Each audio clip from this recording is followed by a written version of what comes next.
So, last one I want to get up out of here, on the segment at least, is what I'm coming to call the Georgia way.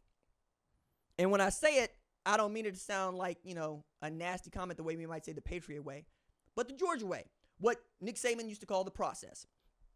The process put more players in the NFL by one head coach than any other in history.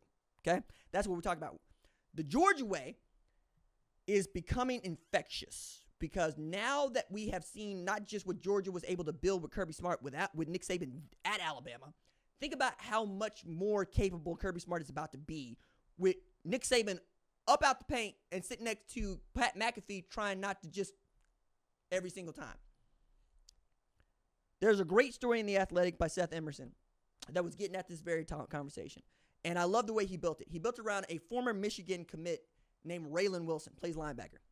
Raylan is from Tallahassee, and he was committed to Michigan.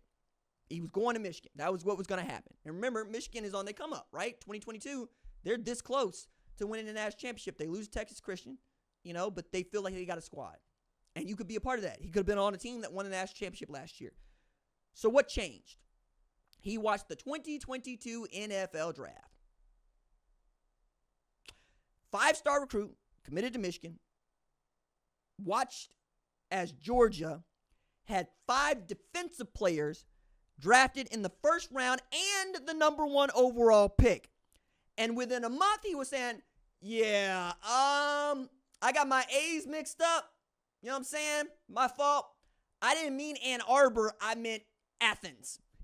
My bad. You understand. To which people are like, why are you going to Georgia? You're not going to play.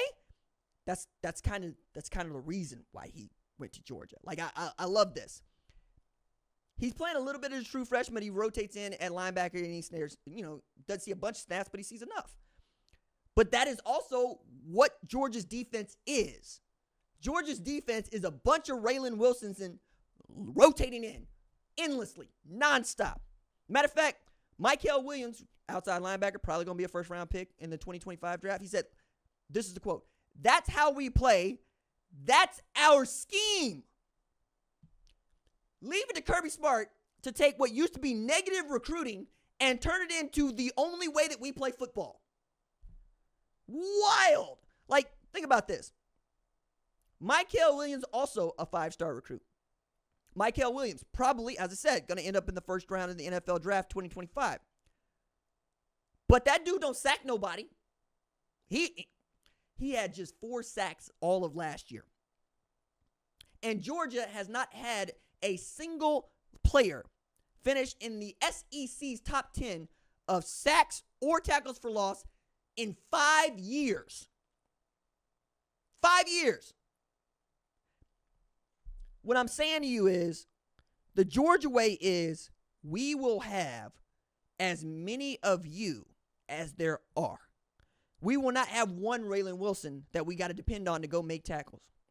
We're going to have an entire depth chart of them. And because we have an entire depth chart of them, we can choose to play everybody. So everybody's going to get shine. Everybody's going to get opportunities. Everybody's going to get fresh when it's time to go win championships. And the one thing that I know to be true about the NFL is they don't watch college football. They watch the national championship game. That's what they do. They do not watch our sport. They watch the national championship game. It is the only way that I can look at John Gruden drafting Cleveland Farrell in the first round. Why? For what? There were 2 dudes on that defensive line that were great, right? Dexter Lawrence and Christian Wilkins. We know this. They looked like, there's the joke about how the Philadelphia Eagles are basically the Georgia Bulldogs to the north, is because Howie watched the game in 2022 and he said, oh, cool. So all I got to do is draft the entire depth chart at Georgia. Bet. And that's what he did. They got dudes over there from Georgia. And, Michigan, they want to do the same thing. Be like, hey, we had the most drafted last year. You won the national championship. That's how this works. They don't watch our sport. They don't do their evaluations until we get to play in our national championship game in January. They got their own stuff they worried about, frankly. They got to worry about Aaron Rodgers They got to worry about Patrick Mahomes. They got to worry about Lamar Jackson. They got to worry about Josh Allen.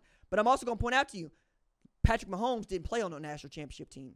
Neither did Lamar Jackson. And sure as hell, neither did Josh Allen. We got dudes. Hell, Aaron Rodgers went to Cal. We got dudes all over our sport. If only you would be listening when we talk to you. It ain't enough for you to just be picking on the college football playoff teams. We got dudes all over this league. But at Georgia, dog, they got dudes at every position. So you can't go wrong. You know what I'm saying? Like, think about, nobody had heard of Quay Walker. Nobody thought of Trayvon Walker either. Nobody thought of Devontae Wyatt. Hell, if not for me yelling that Jordan Davis ought to be up there for the Heisman, people wouldn't have been saying that neither. Jordan Davis, Jalen Carter. My goodness. Do you realize Nakobe Dean has a degree in mechanical engineering and the Butkus Award? Malachi Starks will probably be the first defensive back off the board, if for no other reason than he playing at Georgia. I know how people feel about Will Johnson. I hear you, right? You know how I feel about Billy Bowman, but the star on that team. Because that's the thing about Georgia. Whenever I talk about Georgia and I talked about people that aren't in the weeds like we in the weeds about college football, they can't tell me who's on Georgia's defense, but they can tell me it's the best defense in the country. You know what I'm saying? We'll see. We will certainly see. Man, this is a good show. This is a nice show. Shout out to y'all for being here, man. Like, usually these shows, they last half hour, 45 minutes, but apparently I had a lot to say today. And I like having a lot to say. It's fun. But it's our anniversary. September 10th. Always going to be very cool. And I'm glad we got to do the live show today. Glad I got to do this with y'all. If you like the channel, please subscribe. Join us. More than 2/3 of the people that watch this show haven't subscribed to it. And last week, 500,000 people watched this show. Wild. Just wild. Yeah, hit the button. The bosses love to hit the button. I love it when we see you hit the button, and I love seeing that number grow up. I also love hearing from you. You know what I'm saying? Like, get in the comments, get at me. You can see me down there. I don't always write to everybody, but most everybody gets an acknowledgement of me having seen what they wrote, and they take into account when we build the show. We will be back live Saturday night, 11 p.m.